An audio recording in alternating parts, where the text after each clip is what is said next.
মামা ফুচকা কত করে? এই তো মামা 100 টাকা প্লেট। কি কর মামা 100 টাকা প্লেট? কালকে খেয়েছি 50 টাকা করে।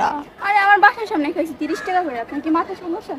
আচ্ছা ঠিক আছে আপা, আপনার গলিগা একদম 50 টাকা প্লেট রাখবো। আচ্ছা তাহলে 3টা দেন।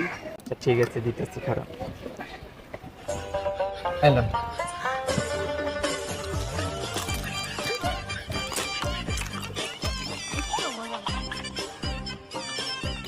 নেন মামা।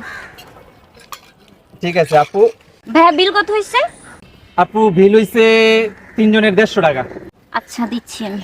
আপু দাঁড়ান, আমার ফুচকার দোকানে একটা রুলস আছে, যেই মেয়ে সবচেয়ে বেশি সুন্দরী বিল ওই মেয়ে দিবে। আচ্ছা আমি দিচ্ছি। না না আমি দিচ্ছি আমি দিচ্ছি। এই আমি দিচ্ছি।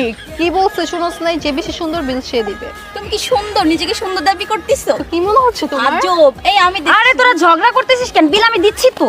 আরে আমি দিচ্ছি। তো ভাই ভাইয়া কি বলছে শুনিস নাই? বলছি। আপু আপনারা 3 জনই সুন্দরী, বিলটা আপনারা 3 জনই দেন। ঠিক আছে আপুরা, বাই। চলো। এই আমাকে সুন্দর বলছো।